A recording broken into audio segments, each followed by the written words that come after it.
75 ವರ್ಷದ ಒಬ್ಬ ತಾತ 35 ವರ್ಷದ ಮಹಿಳೆಯನ್ನ ಮದುವೆ ಆಗ್ತಾನೆ. ಇಲ್ಲಿ ದುರಂತ ಏನಂತಂದ್ರೆ ಮೊದಲ ರಾತ್ರಿ ಆಗೋ ಮೊದಲೇನೆ ತನ್ನ ಜೀವವನ್ನ ಕಳೆದುಕೊಂಡಿದ್ದಾನೆ. ಇಂತಹದೊಂದು ಘಟನೆ ಉತ್ತರ ಪ್ರದೇಶದ ಜೌನ್ಪುರ್ ಜಿಲ್ಲೆಯ ಕುಚ್ಮುಚ್ ಅನ್ನೋ ಗ್ರಾಮದಲ್ಲಿ ನಡೆದಿದೆ. ತಾತ ಕೂಡ ಇದೇ ಗ್ರಾಮದವರಾಗಿರ್ತಾರೆ.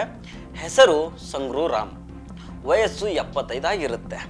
ಈ ತಾತ ತನ್ನ ವಯಸ್ಸಿಗಿಂತ ಅರ್ಧಕ್ಕರ್ಧ ಕಡಿಮೆ ಅಂದ್ರೆ 35 ವಯಸ್ಸಿನ ಮಾಂಬಾವತಿ ಅನ್ನೋ ಮಹಿಳೆಯನ್ನ ಮದುವೆ ಆಗ್ತಾನೆ. ಈ ಮದುವೆಗೆ ಮನೆಯವರ ವಿರೋಧ ಇರುತ್ತೆ. ಆದ್ರೂ ತಾತ ತಲೆ ಕೆಡಿಸ್ಕೊಳ್ಳೋದಿಲ್ಲ. ಮಾಂಬಾವತಿಯನ್ನ ಹೆಂಡತಿಯನ್ನಾಗಿ ಮಾಡ್ಕೊಳ್ತಾನೆ. 1 ವರ್ಷದಿಂದ ಈ ತಾತನ ಮೊದಲ ಹೆಂಡತಿ ತೀರಿ ಹೋಗಿರ್ತಾರೆ. ಇದರ ಬೆನ್ನಲ್ಲೇ ಜಲಾಲ್ಪುರ ಗ್ರಾಮದ ಮಾಂಬಾವತಿಯನ್ನ ತಾತ ಮದುವೆ ಆಗ್ತಾನೆ. ಸೆಪ್ಟೆಂಬರ್ 29ನೇ ತಾರೀಕು ರಿಜಿಸ್ಟರ್ ಮ್ಯಾರೇಜ್ ಆಗ್ತಾನೆ. ಆಮೇಲೆ ಒಂದು ದೇವಸ್ಥಾನದಲ್ಲಿ ಹಿಂದೂ ಸಂಪ್ರದಾಯದಂತೆ ಮತ್ತೊಮ್ಮೆ ಮದುವೆ ಆಗ್ತಾನೆ.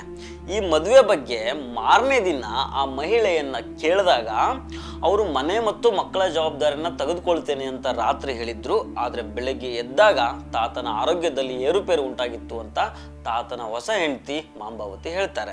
ಹೀಗಾಗಿ ಕೂಡಲೇ ತಾತನನ್ನ ಹಾಸ್ಪಿಟಲ್ಗೆ ಕರ್ಕೊಂಡು ಹೋಗ್ತಾರೆ. ಆದ್ರೆ ಏನೂ ಪ್ರಯೋಜನ ಆಗೋದಿಲ್ಲ. ತಾತನ ಜೀವ ಆಲ್ರೆಡಿ ಹೋಗ್ಬಿಟ್ಟಿದೆ ಅಂತ ಡಾಕ್ಟರ್ ಹೇಳ್ತಾರೆ. ಈಗ ಇದ್ದಕ್ಕಿದ್ದಂಗೆ ಸಂಗ್ರೂ ರಾಮ್ ತಾತ ಪ್ರಾಣ ಕಳೆದುಕೊಂಡಿದ್ದು ಅವರ ಗ್ರಾಮದಲ್ಲಿ ಒಂದು ರೀತಿಯ ಆತಂಕವನ್ನು ಮೂಡಿಸಿದೆ. ಕೆಲವರು ಇದನ್ನ ಸಾಮಾನ್ಯ ಸಾವು ಅಂತ ಹೇಳ್ತಾ ಇದ್ದಾರೆ. ಇನ್ ಕೆಲವರು ಇಲ್ಲ ಇಲ್ಲೇನೋ ಗಡಬಡ ಆಗಿದೆ ಅಂತ ಈ ಸಾವಿನ ಬಗ್ಗೆ ಪೊಲೀಸ್ ತನಿಖೆ ಆಗ್ಬೇಕು ಅಂತ ಆಗ್ರಹ ಮಾಡ್ತಾ ಇದ್ದಾರೆ.